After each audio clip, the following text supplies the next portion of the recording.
আসসালামু আলাইকুম। সবাই কেমন আছেন? আশা করি সবাই ভালো আছেন। আলহামদুলিল্লাহ আমি ভালো আছি। তো বন্ধুরা, ভিসা প্রতারণা থেকে বাঁচুন। ভুল করলেই আপনার লাখ লাখ টাকা জলে ভেসে যেতে পারে। পুরো ভিডিওটা দেখবেন, আপনাদেরকে বিস্তারিত বলছি।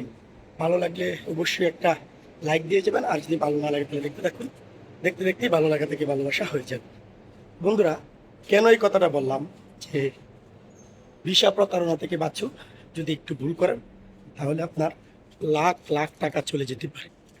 এটার কারণ হলো এটাই যে বর্তমান সময়ে আরব আমিরাতের কিন্তু সকল রকমের ভিসা বন্ধ, সেটা আপনারা জানেন। হয়তো অনেকেই জানেন, অনেকেই জানে, তো বেশিরভাগ মানুষই কিন্তু এটা জানে যে বর্তমানে আরব আমিরাতে সকল প্রকার সকল ক্যাটাগরির ভিসাই বন্ধ।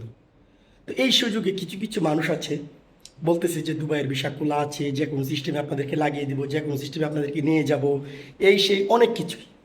এই জন্যই বললাম যে ভিসা প্রতারণা থেকে সাবধান। সামান্য ভুলে আপনার লাখ লাখ টাকা চলে যেতে পারে।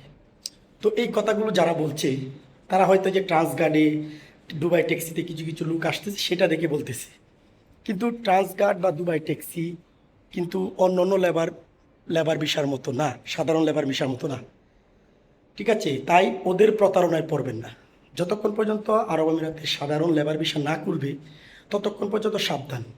সাবধান, আপনি ডিসিশন নেবেন কী করবেন, আরব আমিরাতে আসবেন কি আসবেন না। আর যখনই এরকম কোনো আপডেট আসবে তখনই আপনাদেরকে জানাবো।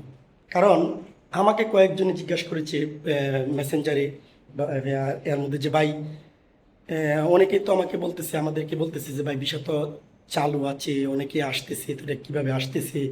হ্যাঁ, আমিও আসতে চাইতেছি, এখন কি বলেন? তো তাদের উদ্দেশ্যে কিন্তু মূলত ভিডিওটা বানানো। ঠিক আছে, আমি বলবো এই মুহূর্তে আরব আমিরাতে আসার ডিসিশন ছেড়ে দেন। এই মুহূর্তে আসার কোনো সিদ্ধান্তই নেবেন না।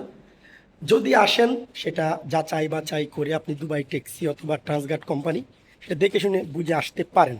তবে আপনি সেটা হয়তো 10% চিন্তা ভাবনা করতে পারেন, আসার 90%ই বাদ দেন। ঠিক আছে, যাই হোক, এই বিষয়টা জানানোর জন্য আপনাদের মাঝে আসলাম।